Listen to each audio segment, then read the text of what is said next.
All right, and joining me today is Merab Sharikadze, who fights Patryk Kontny at RKENA 1. That fight is on November 29th. So, Merab, I wanted to start here. Obviously, the sports world knows you for your rugby. No introduction needed on that end of things. So, talk to us about, what brought you to MMA? What brought you away from the rugby field? Oh, that's a long story to be honest. Well, it will be hard for me to tell you the whole story. I think it's gonna be better option probably is the I recorded quite long and pretty much I would say I'll be brave enough to say interesting interview with the Setanta Sports. It will be translated in English quite shortly, I think in next few days. And I think it will make more sense if you guys watch that rather than me tell you why I'm not in rugby anymore and how I end up in the MMA. But anyways, I mean, this is my like new and big challenge. This is like something I have never done during my whole life. And I've been doing this for last 4.5 months. No Four and a already half. fighting. So 4.5 months, not a ton of time Yeah, before taking yeah, a it's pro quite short, fight. quite short. Yeah, yeah, So, it is. so tell me a little bit about how intensive that has been for you, being, such a large switch, obviously, but also, like, what is it like going from to being kind of the novice? Well, it's completely different, but it's very interesting. I mean, it took a lot of effort to get at least to some stage, but we worked hard. I mean, we trained twice a day for pretty much the whole prep. The boys around me done an amazing job. Obviously, I have so much to learn, but I think I learned at least basics. And obviously, maybe I don't know the as a martial arts, but I know the um, I'm not a sportsman, so I have the power, I have the explosivity, I have the strengths. All I need is the technique now. So, you mentioned, having a lot to learn and sort of figuring out the world of MMA. What was the hardest part of learning MMA for you?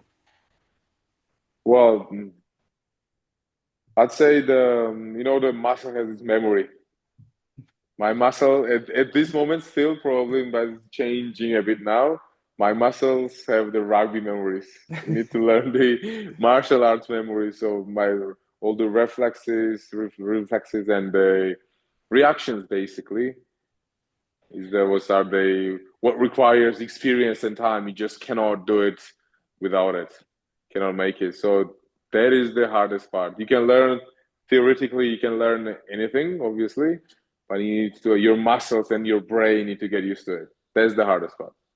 That makes a lot of sense. Were there things from the rugby world that made it easier? I mean, obviously, being strong and being an athlete already Yeah, helped, that's but done. were there some muscle memory parts, perhaps, a big tackle or something like that helping in the takedown world? Uh, I wouldn't say takedowns are a bit different because sometimes if you do rugby tackle in MMA, it could be very dangerous for you. You can easily get caught like they could, but on the ground, I mean, while grappling, there is some stuff you can actually relate to rugby, and actually, I think have like it's helped the rugby, as I said, muscle memories helping me in those situations, and I think it's like at least I'm not like much behind in at least in that space. So yeah, probably grappling ways like standing up when you get in when somebody gets takedown on you. I think it's quite natural for me to stand up from there. That makes sense to me. Now, I'm curious too, because, obviously you've had this rugby career that's been, really fruitful and all of that. Was MMA ever on your radar at any point in time in your life when you were young, or did you just kind of come to you now? Well, to no, only it was on my radar obviously because we have such a great athletes like Topuria, Chikadze, Dvalishvili, uh, Dolidze, Kutateladze. All those guys are in UFC. I was supporting them, but I was never thinking myself to get to this space and fighting myself. I was never on the radar, never on my thoughts. But KENA, this is our new organization, which actually means how do I translate that straight away? Probably would be if you translate it to the from Georgian to English, it would be something like um, tackle, something in between tackle and scrum. Okay. Georgi, you might help. You might help me with that. Yeah, it But mostly might mean scrum. In scrum? Yeah. So basically, it was quite close to me. So that was one of the big reasons why I decided to step on this like new field of MMA sport, I martial like arts. that. And now I'm curious too, because, obviously the idea to come to MMA being new and foreign, but also, how big was it for you that you were able to do it both locally and for like a big promotion on Satana Sports? Well, huge, huge responsibility because these guys, the Kena now is only starting now, and I have the honor to participate in the very first event. So now is the Kena one, and I'm like so glad and so honored to be part of it. When I get old, when I have my grandchildren, one of the main things I'll tell them it will be the I was participating on the and by that stage I'm sure Kenna will be very big all over the world, and I'll be telling them that I was the guy who was taking part in the very first event of Kenna. I love that. Now, you're only 4 months in, so I don't want to push the envelope too much, but is the goal to rack up a bunch of fights? Or are we just seeing where we're at? Like, do we have goals in MMA yet? To be honest, I'm not operating like that. Yeah. Okay. To be honest, now I only live until 29th of November. After that, I don't care what happens. I need to win this fight, and then life shows me how I go, what I need to do. But after that, there is no life after 29th at this moment. I need to just I'm living to those that moment, and then we'll see what happens. Who That- cares? That's awesome. Let's talk about that moment then too, because game planning for an opponent, not a foreign thing for you, but game planning for just one human being is got to be new to you, right? So, Yeah, it what? is new. It is Yeah, new. what has that been like for you? Like, watching film on a fighter and like trying to figure out their tendencies. It's quite interesting to be honest. Like you try to until now, I was analyzing the whole team, and then sometimes I was analyzing my actual opponent. So I was number 12, and I was analyzing number 12. But mainly, when you're doing rugby analysis, you're doing like the whole team analysis, like what they're doing as a team. Now it's different. So it's very interesting. You basically watch everything, like the steps he's taking, the way he like looks at your body shape, way he throws his punches, and like all small details, which was new for me. Like you don't do those kind of deep analysis on one certain like one human being in rugby. So it was quite interesting. And obviously, I'm not professional, and boys are helping me with that. But I'm learning. I'm learning. I love it. So tell me a little bit about what you learned doing the research for Cottony too, because like, obviously you probably learned quite a bit about him now. What do you feel like you've taken out of that?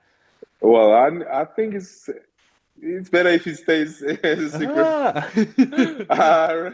I think it's better like that. Okay, okay. Yeah, I like In case he sees this video, I don't want him to give any advantage. So excuse me. Oh After no, video, after the fight, I'll talk as much as you want. All right. I like keeping it close to the chest. Now, I again don't want you to have to give away too much here because, there's no film on you in the world of MMA, right? That's So, my advantage at the yeah, moment. yeah, Yeah. but like, so give us without giving away too much, give us a little taste of what people can expect when they see you in the cage. Well, obviously, probably no one is expecting me to be super have like much technique and be very like I don't know fancy. But well, no one would be probably surprised to expect strength from me. So I have courage to say that I have power, um, and I'm not gonna back down. Like I'm going to till the end. Like everything or nothing. I'm ready to die. Ah, I love that. Now, I always like to end these things with a prediction. You said you don't want to give away too much, but I'm still going to press you for it. How's this one end come November 29th?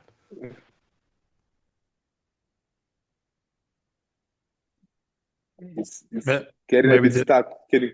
Can you repeat it, please? Yeah, no problem. So I Thanks just so much. asked, so I usually like to end these things with a prediction. So can you tell me what your Okay. prediction is for November 29?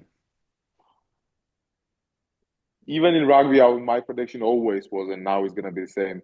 I'm never predicting the result. All I can predict is there's gonna be like huge fight, and I'm just gonna give everything I have.